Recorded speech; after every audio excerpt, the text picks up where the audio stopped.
All right. We had an excited dog, so I didn't want you guys getting stuck. Having to listen to that. So at this point, you can see we have our schedule, and everything works out. We've got 28 visits, and that works down. And you can see this breaks down to crew hours, and how much time. It's 20 minutes. And you can see we have our 20 visits here. So that reconciles all that. So that's good. We're good with that.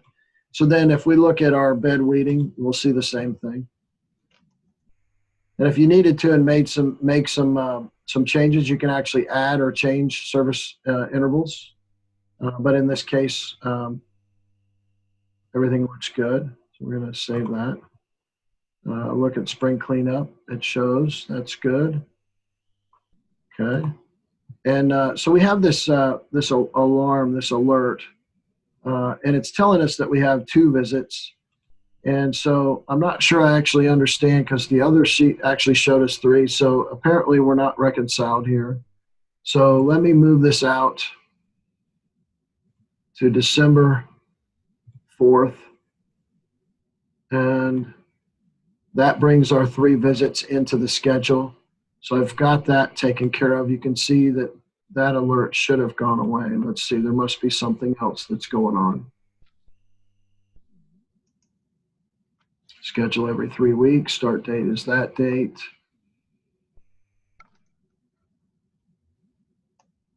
Schedule visit duration.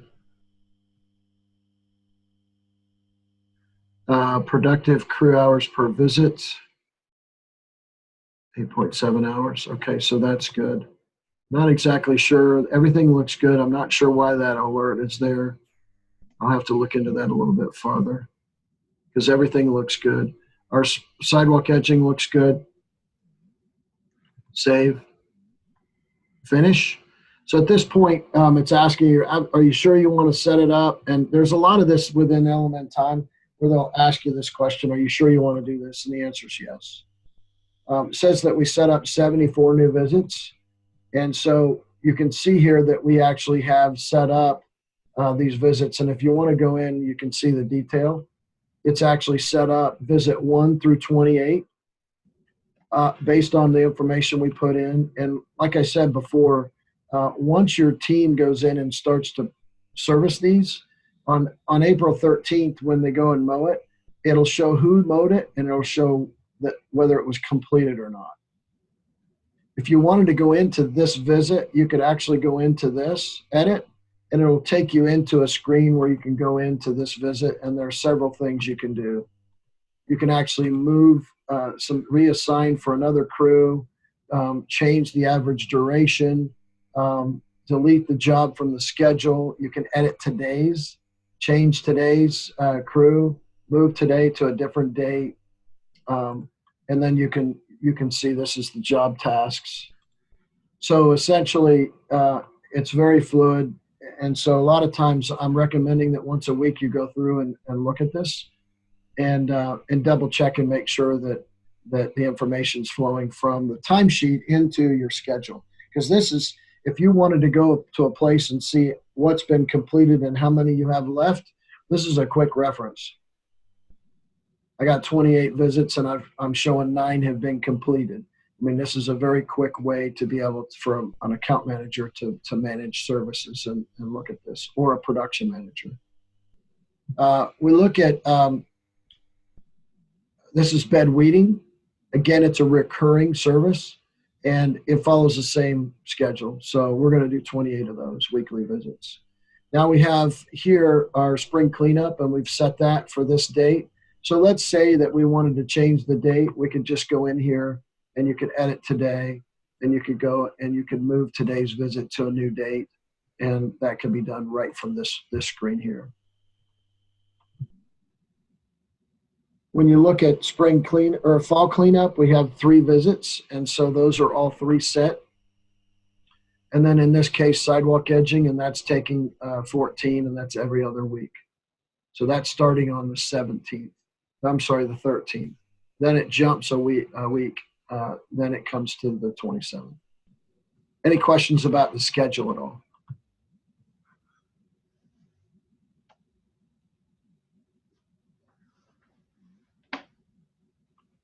They take that as a no. All right. So for purposes of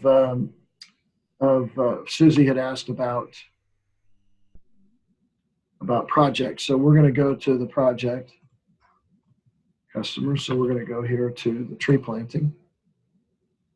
And again, we're going to follow through the same list. We're going through the same things, but when we get to the schedule, in this case for tree planting, we're going to go to add, and you can choose one-time job. And in this case, we're choosing the installation of the oak tree. That's the task that we're going to schedule. And you can see it's asking what calendar we want. And so we break these out too into seasons. So we have spring, summer, fall, and winter. And so let's say this is spring work. And we go down and we set the manager. If we had a work order number, we could put that in there. And so now I'm going to hit next. And so within that schedule, then it allows us to be able to set our start date. So let's say that we want to start that job on the 17th of Feb. And it says use days, meaning that, we can actually say there are certain days of the week that we don't want to do this work on. In this case, it's a Monday through Friday.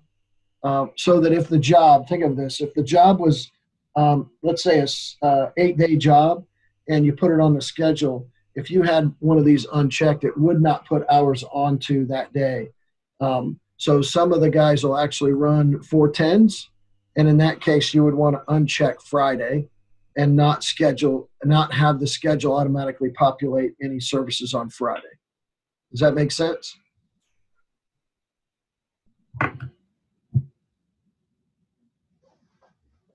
Yes. Yep. Does everybody understand 410s, 410 work week versus a 5/8? Yep. Okay. Typically, when we're doing project work, a lot of times doing those 410s is kind of an incentive builder, and it also builds the ability to be able to, if you have a rain day, you can make that up in that given week on projects without falling behind. For me, it was always, we had 410s on our landscape crews, and we always had Friday and Saturday as our backup, so we had 2 days that we could bring them in. And that was really, really beneficial for us. Sometimes we'd have projects where a crew would actually work 6 days, depending on our schedule and what we needed to get finished, and the ending date. We might not have much of a choice, so we were very flexible. In this case, we'll put our install crew into this. Let's say this is a 3-person crew. I don't like, this is a personal thing, I don't like rounding to the nearest half day. I like to say that I want it to show up on my schedule, let me determine. If my guy finishes a job, my team lead finishes a job, and it's 10 o'clock in the morning, I don't want it to just round to noon. I'm losing 2 hours worth of time there. So what I want it to do is say, if you're supposed to be done by 10, then I want the next job to show up. It doesn't necessarily mean that it will show that they were late to the job. But my concern is that we could end up creating what I would consider unbillable or indirect time that's unnecessary. And our goal is try to eliminate that. So that rounding to the nearest, I think, is a way that sometimes it keeps, you're going to do this job when you're done with this job. If they were going home when that job was done, then that's a different story. But for me, they're just rolling into their next job. Does that make sense to everybody? Yeah. Yep. Realize this is going to put it onto a schedule. You can always move stuff. Once you get it onto the schedule, you can always move stuff around. And so I don't want you to be hung up on this too much. I typically just override this and make it none. And the default here was half day. And so I make it none. Schedule buffer as a percentage. I don't like that, honestly.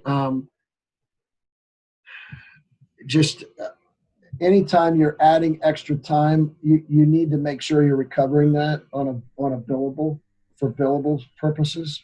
And so a schedule buffer as percentage is also going to be a situation where it's going to open up some time in between jobs. I think this really comes into play when you say, well, wait a minute, what happens if this customer buys extra work? But with landscaping, when you're looking at the schedule, all you have to do is go into the schedule and you can actually move these jobs around fluidly on the schedule. It's easier than having to go through this process. Okay, so now we're going to hit finish. Hit OK. So now if you look, we've got this job's scheduled for February 17th for that crew. So how does this all look in the schedule? So we're going to go to schedule and go to the whiteboard. And I'm just going to go to February 17th. And on February 17th, I'm going to go and select my install crew. And you can see that this John Doe job tree planting showed up. And I can go and edit the visit. And so you can see that I can go through this same pop-up comes up. So I can edit today and I can edit the schedule.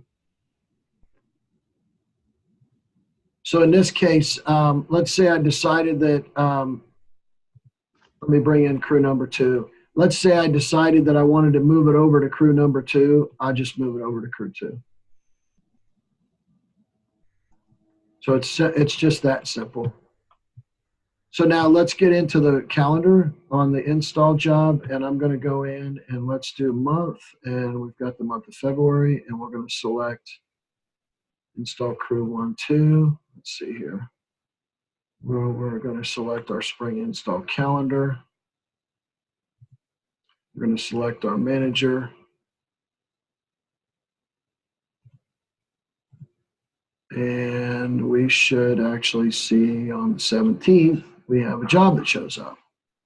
And so this is the job. And so if I took that job and I actually moved it, then it's telling you that it'll delete the work schedule and it'll reschedule the remaining. And so it's kind of telling you what you're doing and the cause and effect of that move and what it has on the job. In this case, it was a 1 day. Had this been a multiple day job, you would see that it would actually go all the way across. Go to the day. I'll go to the week. Let's go to February 17th. You can see it's there. We go to the day on the schedule, February 17th, it's there. Okay, any questions about that? Nope. So Susie, right now, when you're scheduling, what are you using, like a whiteboard, or how do you keep track of what's coming up? We just use a whiteboard. A lot of times, because of the weather and the rain, we have to adjust and go to a different job depending upon what we can do when it's raining. I'm with you. I'm with you. Let's go up here for a second and go to schedule. And let's look at schedule crews. You can see we have this color, like the install crew, that color. If you didn't like that color, you can pick a different color. We're going to update. I don't know if it looks that much closer to that one. Let me see if I can pick a color that's going to be a little bit. There we go. Maybe a little bit off. Okay. So let's go back and look at the whiteboard again. Or no, let's go look at the calendar again. Calendar. Let's go to the month. So now I can actually read that a little bit better than the other color that was there. It's actually that simple. When it says show crew colors or show calendar colors. So there are some calendar colors too. So you can get really a little bit more in depth. It says show weekends or not show weekends. Okay, makes it a little bit better. A lot of the guys actually are looking at taking this and getting it up on a screen and actually having it turned on a television screen so that guys, when they come in, they can actually see their jobs. So that was pretty cool. These 3 bars here, if you hit that, that'll go to a full screen, by the way.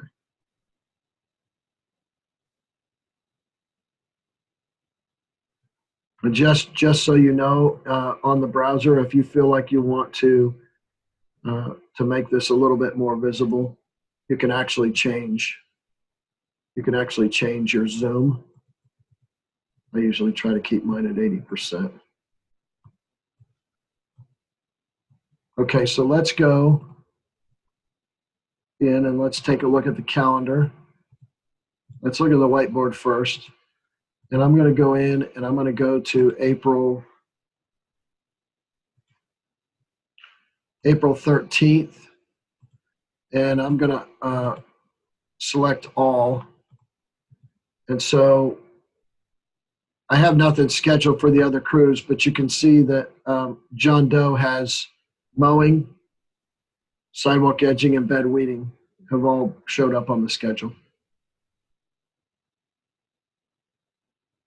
Now I can go into this, the calendar. I can go by month. I'm going to unselect all, and I'm going to select GC3. And I'm going to unselect all, and I'm going to select GC3 and mowing. Let me bring in my install crew too. You can see what that looks like when these are on the same calendar. That looks good. Let's see here. Install crew 1. So you can see that shows up on the calendar. Then I go on, and in April, and you can see the 3 visits are there, and then this is 2 because our sidewalk edging is every other week. And you can see if we just follow this calendar out, it'll take us all the way out. And if we went all the way into October, into November, you'd see it would die. It would end. Any questions about that?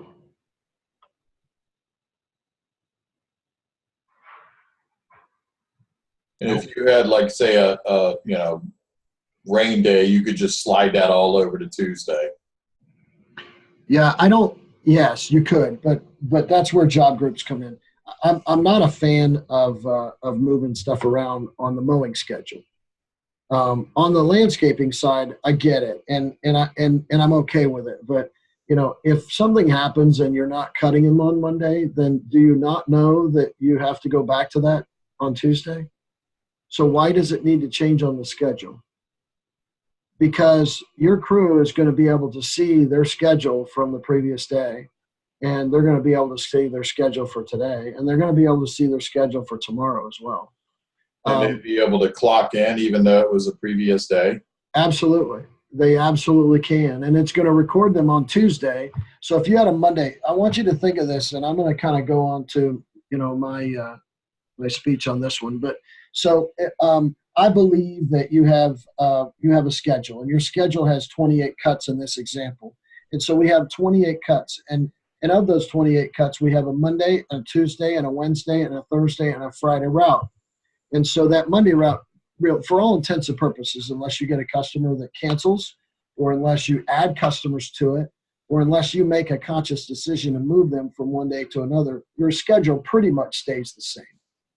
Now, if you take the first customer you mow on Monday and the last customer you mow on Friday, and you were to number those 1 through, let's say, 150, then Monday there are a certain number of cuts on Monday. So let's say you're cutting 1 through 10 on Monday. Well, if you're mowing and all of a sudden it starts raining in the afternoon and you have to stop at cut 5, and so you have 5 more cuts left, then at that point, there really isn't a need to move those customers to Tuesday. It's important that your team lead is managing his book of business, and he's going to go back in, or she, on Tuesday, and they're going to pick up where they left off on Monday. Does that make sense? Yeah, it does make sense, but what if your Tuesday was already full and you don't have enough room? What happens? They just all right, so let's walk through that. My Tuesday's full. I didn't get Monday done. Then when do those Monday cuts get done? Are we going to move them when? To Saturday that week? No. Do they go to the end of the longest line, I guess is my point.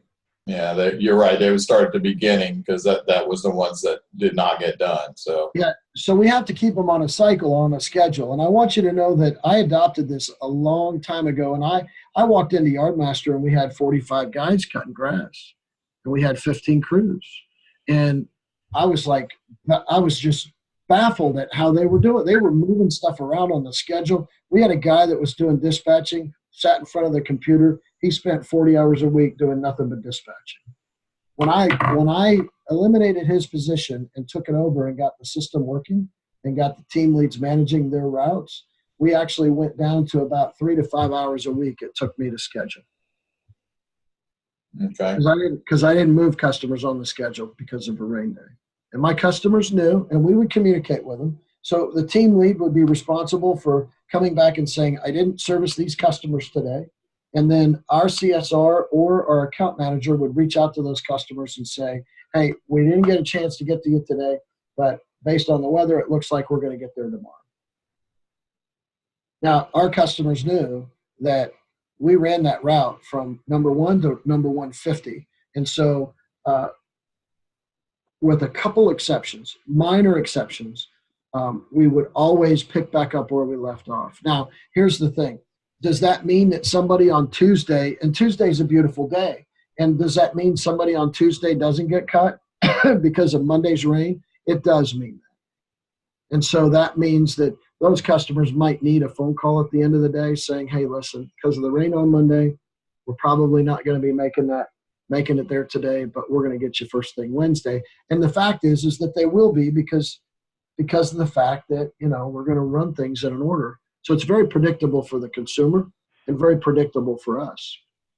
So if that went on like every day was booked, you would end up maybe having some overtime hours on Saturday to mop up whatever's left over. Well, that's assuming overtime hours. I don't want you to get involved in labor hours and overtime in the sense that if it's raining, then they cut themselves loose on Monday. They're coming back to the shop and they're going home. Right. Well, yeah, okay, but it would get made up on Saturday. So like the tail end of Fridays would end up Saturday morning. You mop that up, and then you start the next week with a clean schedule. Absolutely. So here's the thing. What would happen is that our customers, our technicians, our team leads, what they would do is they'd look at this and say, oh, it's raining on Monday. Okay, so we didn't get that done. So they're going to work extra late on Tuesday. And then they're going to work extra late. Hopefully on Tuesday they can get that caught up so that at that point, they don't want to work Saturday. So they'll work extra hours. Remember, we're scheduling kind of an 8-hour shift. So that means that there are 14 sunlight hours of a given day during the cutting season potentially. So we could go into the 12 to 14 hour range. They can pick up extra work. Work a little bit harder on Tuesday and get themselves back on schedule and only have to really feel the pain of Tuesday. Now, the other thing is, let's say that you've gone out Monday, you've mowed, and let's say you're looking at the forecast and Thursday looks like it's supposed to rain. Then your team lead on Tuesday morning is going to sit in the huddle and say, hey, it looks like rain coming in. So what I'm going to do is I'm going to work a little extra today and tomorrow so that I can actually get ahead on my schedule. And so would it be okay if I pulled these customers forward today and get them done on Tuesday instead of Wednesday? And then it's like, absolutely. But what we need to do is call that customer and say, hey, due to the rain this week, what we're trying to do is get ahead of schedule. We're going to move you up on the schedule. Would that be okay? And you'll get to know your customers and understand, the days that are garbage days and the days that are not convenient for them. You're going to know that, okay? So a lot of times our crew actually started watching the weather and they started to plan their day and their week based upon what they saw coming. Instead of waiting for me to say to them on Thursday morning, oh, fellas, it's raining today. You might want to stay home. They have a plan in place. And so and then they're managing their team based on that plan. So a lot of times I'm going to them and saying, what's your plan? I see rain coming in this week. What's your plan? And then they're telling me what it is. And one guy might end up choosing to work extra hours. The other guy says, we're going to go ahead and plan on working Saturday. and that's okay. Not everybody it's going to fit everybody, and that allowed our team leads to be able to kind of control their own destiny. Does that make sense? Yep. Okay, so that's the scheduling scheduling aspect. We're at about 11:53. So, and the focus today was to get through the scheduling and get a little bit deeper into it. And so let's take a look at the schedule review really quick. And so we can see this says scheduled. So we're just going to take all calendars, type. Let's see. Let's just go to mowing, trimming, and blowing. And we can go to our mowing crew. You can see that, we have John Doe set up on this schedule. Now, if we wanted to, we could just date range this and pick this up all the way through till April. We can take it through April. You can see these are the mowing visits that we have set for April. So again, this one was one that I said the overdue is crucial. So what happens is that anything, your overdue list, this list should always be clear. It should always be clear. So, Carl, what would happen is that if your team lead did not mow that customer on those 5 customers on Monday, then when you come in on Tuesday and you look at this, it's going to have 5 customers that are overdue. So you actually could take this, print this out. You can see there's a print button. You can take that overdue list, print it out by crew, and you can hand it to them in the huddle and say, don't forget to make sure these customers get done. Perfect. Does that make sense? And again, I'm talking about, there's no need for you to actually saddle somebody to be focused with a computer in front of them to dispatch and schedule. The computer will suck a lot of time away from what I consider valuable, which is FaceTime with my crews, FaceTime with my customers, and being in the field. And so I want to use the computer, honestly, as little as possible. Now, I can tell you, I'm passionate about this because of the fact that I was able to actually we were able to eliminate a position within the company in our organizational chart, and that was huge. And then the next thing was we were able to actually become more productive and put the responsibility on our team leads. Because I used to say this: if I'm going to pay you, $16 an hour or whatever it is to be a team lead, then you're going to do more than just grab keys and a couple of guys and some equipment and go out and service customers. And I'm going to teach you how to actually manage that book of business that I've actually given you the responsibility to manage. Okay, so any questions about this? I did end up covering just about everything I wanted to cover. I guess the one last thing that I want to touch on again, and this is just job groups. So if I went into the Monday route, you can see this is the job group that we had set. This would be the 10 customers. And then if you wanted to map the route, you could actually put it in and you can see where it would run the map. And then from that point, you can actually optimize it. And it'll take it and put it in a route order that makes the most sense to the computer for you to run. So with that, I'm going to turn things back to you, the group, and ask for any questions that you have before we close out this session today.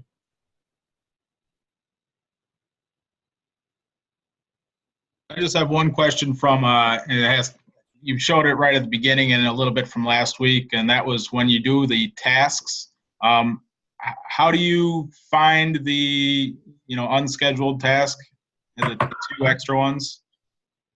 To put them into your system or to? Yeah, I mean, are they already there? Can we pull them or?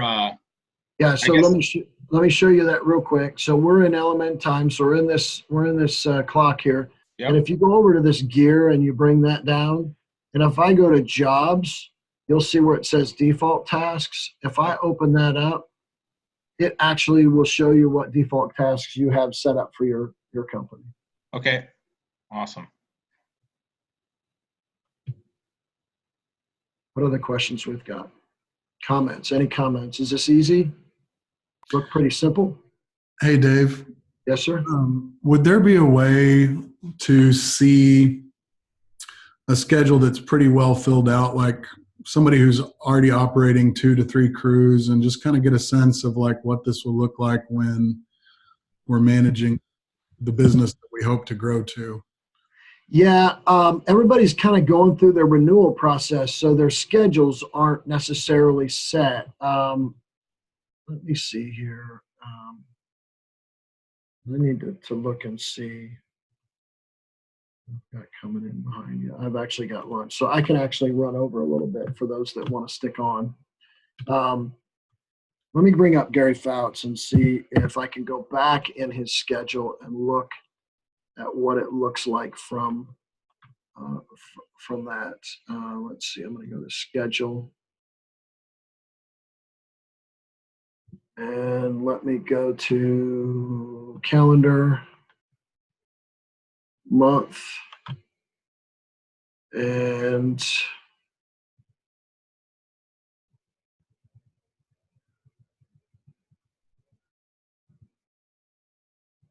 we'll bring up the month of July, and we'll select all,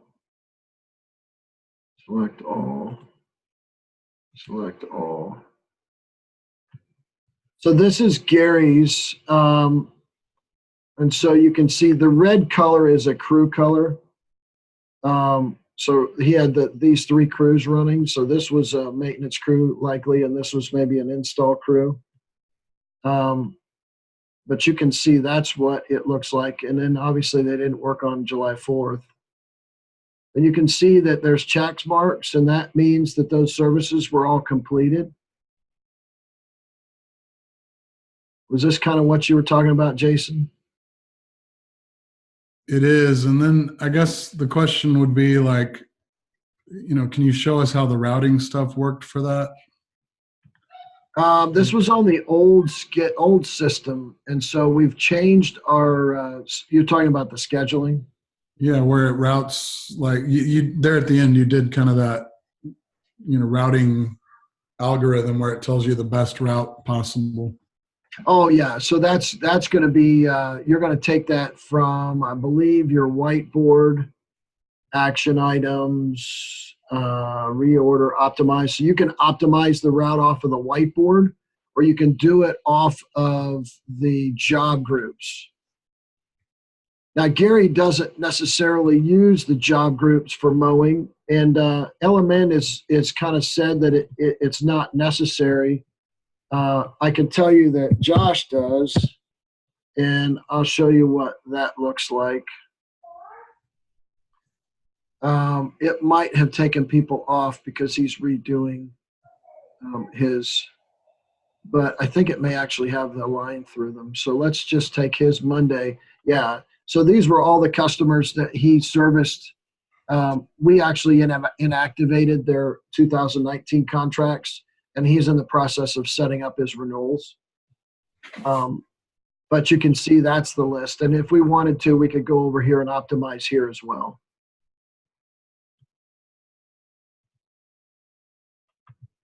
Does that make sense? Sorry, you can't do any kind of example of the routing where we could see it modifying things, because then that would mess up his stuff. Yeah, I'm not going to mess up his schedule. No, Okay. No, this is something that you'll have to do. Here's what I'll tell you. There's 2 things that happen with route optimization. If you don't have the address right and it's not got a longitude, latitude, it's going to come up with some suggestions for you. It can't optimize until you get dialed into the location that's on the list. So that's kind of frustrating for people at times, but it's just because they don't have the information they have in doesn't match up with what Google says that address is. So that's the first one. The second one is this, and I'm going to blatantly tell you, I'm not a fan of this. I'm not a fan of route optimization, and I'll tell you why. I spent my career looking at these Rand McNally maps and taking my route and routing my customers out. And I think I shared this with a group in Waco where we had to have the truck parked in the right, not only find the house, but we had to have it parked in the right direction in order to be able to pull the hoses to do what we had to do. And so I know the traffic patterns, and I know what, when there's construction, I know all these things. And route optimization isn't necessarily going to pick up on some of these additional variables that can kind of create extra drive time to your crews. And what route optimization is not picking up is heavy traffic patterns.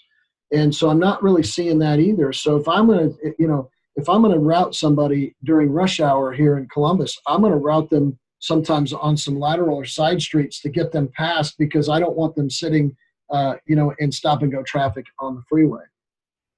This is a big issue when you get into the larger cities, Houston, DC, any of the larger cities. And so that's kind of an issue, and route optimization doesn't necessarily pick that up. So I'm not a big fan of it, honestly, because how hard is it for me to take those 10 customers on Monday and say, how would I best run that? I might run the route optimization at first to tell me what the computer tells me, and then I'm going to look at it and I'm going to say, does this make sense? But I will tell you, when I go to visit franchise owners, in the 6 years that I've been going and visiting people, when I use Google Maps or I use Waze, I can tell you that a lot of times it will tell me to turn right, and then it will tell me to turn left, and then it's guiding me in a way that I could have taken a better route with a truck and trailer. And as that happens to me just in a rental car, as I'm going to visit franchise owners, I'm thinking to myself, holy crap, if I got my truck and trailer caught down this street and had to do this jogging around to bypass whatever was going on, the fact is that's not a good, because the optimization doesn't take into consideration that you're pulling a 16-foot trailer. Does that make sense? It does. So it's a bell and whistle to this process as far as I'm concerned, but I don't think that it can replace common sense. And I think that it's important, if you use it, that it's a tool, but the tool isn't independent of its own, and I wouldn't rely on it 100%. I had a guy that was going through, and we were talking about the moving of customers because of rain, and he said, well, I move these customers because of rain, and then I re-optimize my routes so he optimizes them every day. And he said, because, well, I'm supposed to run an optimized route. And I said, so think of it this way. Mrs. Smith doesn't get done on Monday because it rained. And then you move it to Tuesday and you optimize that route. And on Tuesday, Mrs. Smith goes to the end of the longest line, and you're in Florida, and it rains every stinking day in Florida between the hour of like 3:30 and 5, whatever it is. And so Mrs. Smith always gets moved back. So she didn't get cut Monday. All of a sudden, she didn't get cut Tuesday, and she didn't get cut Wednesday. And all of a sudden, then maybe she got cut Thursday. How do you get her back on a Monday cut schedule again? And what kind of frustration is Mrs. Smith going to give you when you could have cut her yard on Tuesday, but you didn't? And so she's going to say, well, my cutting day is Monday, and I have only been cut on Monday, 10 times out of the 28 visits. And so our reliability, our dependability, and our predictability is solely based upon, if we tell the customer Monday's your cut day, then by God, we need to make sure they get cut on Monday. And if they're not, it's going to be the next available opportunity. I have friends in the industry that manage and run very large companies. And I was in the driveway. We were drinking some beer on a Friday night, kind of before a football game, and we were talking about the challenges from the season and the rain and the schedules and all that stuff. And the one guy told me, he said, we got behind by 2.5 weeks. And I can tell you, in the time that I ran my business and the time that I operated and oversaw Yardmaster, we never had a customer that didn't get serviced within the week that they were supposed to be serviced. We never had a customer get moved to Monday unless that customer specifically asked not to be cut, like on a Saturday, and we had full rain on Friday. We never moved the customer. The customer might move themselves. So we always serviced everybody during the week that they were supposed to be serviced. And our focus was to have the highest percentage of customers serviced on their cutting day. And we would really judge our team leads based on their ability to be able to cut their customers on their cutting day. So that's a KPI I need to add to that, to the list of KPIs.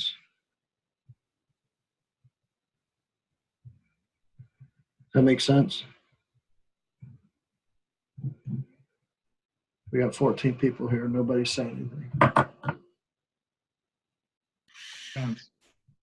Am I put everybody to sleep? Oh, we're on mute, I think. But it sounds good. Everything makes sense what you're saying. Okay. You're getting a little bit extra on this one. This is the, what do they call it, overtime? Okay, so I'm going to grab a bite to eat. Unless you guys have anything else you want to talk about, I mean, I'll stick around, but otherwise I'm going to bounce.